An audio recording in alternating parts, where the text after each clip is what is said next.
Good afternoon, anti-novelists, Lilligans, curious onlookers, and friends. Welcome back to the library. It is still another blazing hot day on the cattle ranch in Missouri, so I'm hiding in the library with you. As you know, I'm working on Zettelkasten for Fiction, Where Imagination Finds Order, the book that I'm writing to help you get your book written. But I keep getting a few questions about the same thing, so I thought I would just address this now. Since yesterday we did some back-to-school vocabulary style stuff, today I wanted to address the metrics of writing.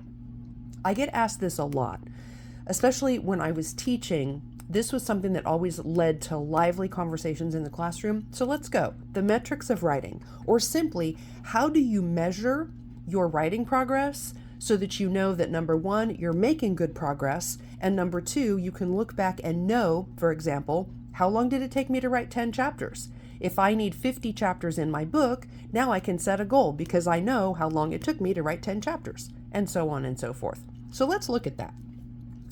One of the first things that I'm going to do is I'm going to walk you through some key terms that define the metrics of writing, and then I'm going to let you into my system and physically show you how I track and plan out my writing project.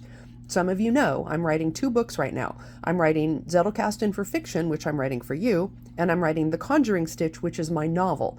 It's finished, but it's halfway through a developmental edit. So I've set that aside for a short time to get this book done for you first, because I want to get it into your hands and jumpstart your writing. So now I have a pretty good idea, having worked between a fiction and a nonfiction project over the last 2.5 years, what my time needs to look like so I can get the work done. Nobody cares how great your ideas are. Nobody cares how cool your story sounds. Everyone cares about getting it on the page and getting it finished so they can have it in their hands to read it. So let's get to that. The first thing on our list under the metrics of writing is word count. When we talk about how do we know that we're getting our work done, it's simple. It's word count. Now, some of you who lean more towards pantsing may find that the idea of metrics and trackers and documenting your sessions or your output makes you feel like you're running a time test of homework or you're taking a final. That is not the intention at all. If metrics and tracking give you bad homework feels, click away now. This is not for you. This is for the people who find either gamifying or making tracking fun, or potentially just using the leverage of stacking up work completed helps you. This is for you, because that's how I work. So I can only tell you what works for me and tell you to take the pieces that may or may not work, and the ones that don't, leave them aside. So when we talk about word count, that's exactly what it sounds like. It's how many words did you write in a session. Now, you may recall a couple of videos back, I talked about your minimum viable unit, your MVU. That is the smallest unit that in your mind is a complete writing thought. So if I sit down to do a sprint, okay, let's say I'm going to sprint for 25 minutes and I'm just going to type out the scene that's in my head.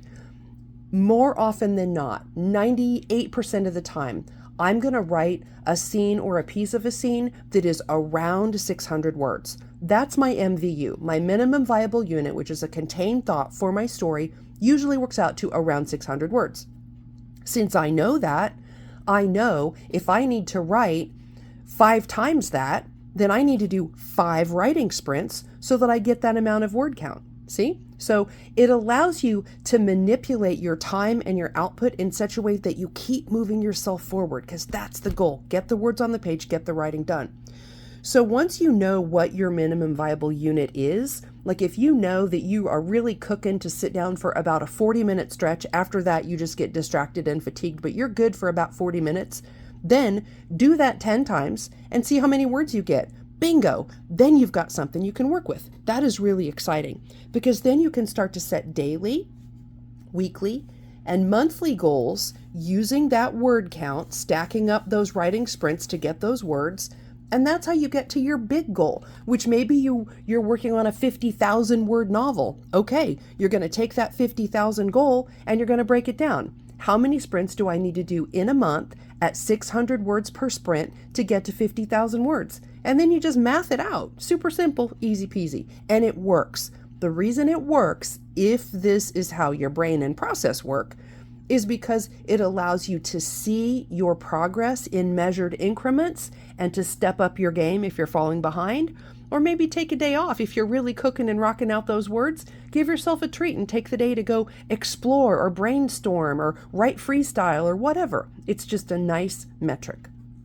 The second one on our list is timed writing. I just referred to that. That could be writing sprints of maybe 20 to 25 minutes. It could be the Pomodoro method, which I talked about yesterday when I defined terms. Pomodoro is just another short timed increment. Maybe you write well for an hour and then you're just fizzled out and you're done. Figure that out and then again, set those goals. I like to think of timed writing metrics as your BIC score. What is your BIC score? That's a Stephen Kingism. Butt in chair. That's all writing is. Butt in chair, getting the words on the page.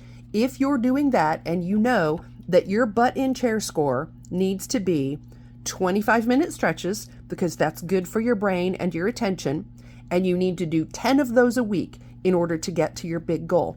All right then, all you've got to do is schedule 10 slots of 25 minutes. And as long as you get your butt in the chair, you're going to get that work done. Job done. There's no muse, there's no waiting for inspiration. You're just going to get the work done because you've planned it out.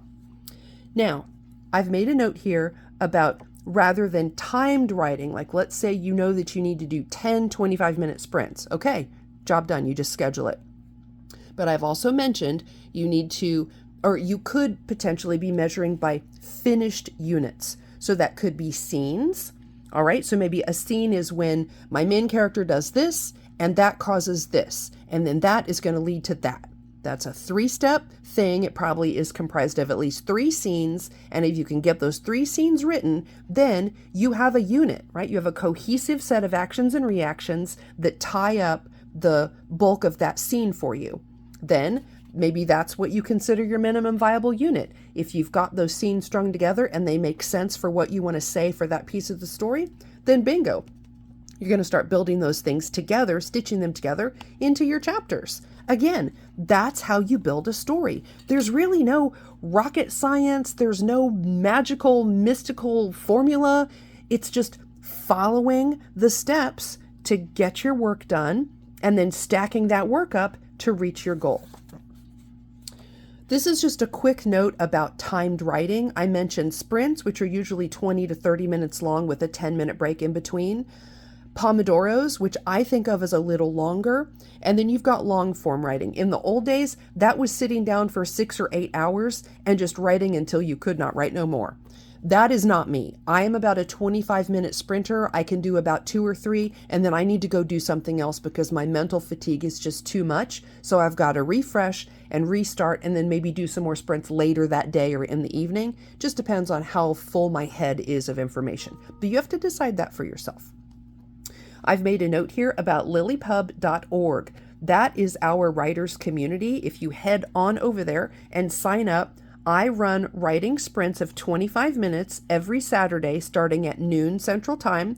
We do 2 25-minute sprints. Then at 1 o'clock on the same Zoom call, we have an hour-long workshop where anybody can share and workshop things they're working on. And then I run 2 more sprints beginning at 2 p.m. Central to 3 p.m. Central, where we all just basically sit and co-work. It's just that shared digital library space where we all show up, we bring what we're working on, we set the timer, and we put our heads down and just sprint until the timer goes off. So if you want to join the community, please do. I would love to see you over there. Now, for the final note on this issue, let's look at my planner, which is a little crazy. I am a planner person. So this is a classic sized happy planner. It's a Franken planner. It's all customized with my own stuff. But what you're looking at is my month of June, the last 4 days of June, and then July, and the month of August. So what all of these dots mean, and I'll just zoom in for you, is I always check box that I've done my YouTube for that day, and then I have 2 sprints lined out. And what I want to do, my goal is each day I want all of those little colored boxes to be checked so that I know I have met my writing goal for that day. Now, this is at a high level, right? This is just looking at the month to see what I've got going on, what I've got done. In this little planner, this is the second place where I track my writing progress. You will see I note, first I do it on a note card and it gets filed over in my Zettelkasten. Then I go in and my note card is a conversation with this page, because what I'm doing is I'm just recording how many words did I get for that day. So I started writing this book for you, Zettelkasten for Fiction, on July 9th. And I knew, okay, I'm going to have to track my words so that I know what my minimum units are, so that I know roughly how long writing this book is going to take me. So I went from July 9th all the way through July 31st, and I tracked each day what my word count was. So by the end of the month, I had 19,410 words. So I knew I was a third of the way there to finishing this book for you on August 1st. That is great intel, because that tells me how quickly I'm writing, which tells me if I need to write more or less, or if I'm on target. And it gives me a deadline that I can navigate the other decisions about the book by. You have to consider, I've got to work on cover art. I need a cover artist. I need to do a developmental and a copy edit. Not so much developmental, but you know what I mean for a nonfiction book. I'm going to have to get a copywriter and get them hired. And then I've got all of the marketing to think about. So there's a lot that goes into getting this book into your hands, but I'm using my writing guidelines for my speed, my output against my goals, so that I can judge those things so that I can get this book to you. Always remember to breathe. So let's take a look at 2 more quick pages and then I'll let you go. This is my weekly reset page. Okay, so on August 4th, for that coming week, I sit down every Sunday evening, and for the coming week, I plan out and reset my week for that week based on what I've written the week prior. So for this week, my goal was I needed to do 1,000 words each day. And then I also made myself a note using those words, which this is the book I'm writing for you. I wanted my videos for that week to kind of coincide with what I was writing. That way I'm giving you updates in real time. So I checked every day for my 1,000 words, and I checked every day for creating those videos that corresponded. So yay me. It feels good. It really does. I also make notes on the day-to-day pages about, like, for example, I printed out the entire manuscript on August 6th, and it was 68 pages printed. So those are just cool things to know, because you can look back and really see your progress and know if you're reaching your goal or if you need to step it up. The last thing that I'll show you is on August 10th, which is for the following week. You'll see that I was doing a very detailed breakdown here of my word count. I was at 23,357, and on that Saturday, over in LiLLiPub, during our writing sprints, I made myself a note. I did 2 sprints here, we had our workshop group, and I did 2 more sprints. And I kept really close track of what I was getting during those sprints. And that set me up to do the reset for the next week. So I hope this was helpful. This gives you a very verifiable, measured way using the metrics of writing to set your goals by tracking what you can do, what feels natural, and then build out a plan to get that project finished. So that's the metrics of writing as I use them. Please take what works. Hopefully there's something here that you can use. If I missed anything, or if you want to make any additional suggestions, please drop me a comment, because I love to learn about this stuff as much as you do. So let's have a conversation if there's something you want to share. As always, thank you so much to each and every one of my subscribers. I am so grateful to have you on this journey, and I very much appreciate your time, because that's our most precious resource, and I appreciate that you share yours with me. I will leave you there for today. I am sitting at almost 26,000 words in the book that I'm writing for you, which is so exciting. It's right on track to be finished about the end of the 3rd week of September. And I will get over and do my sprints. I've got 2 hours, so I'm going to do about 3 sprints and get some more words on the page. As always, thank you. I will see you tomorrow.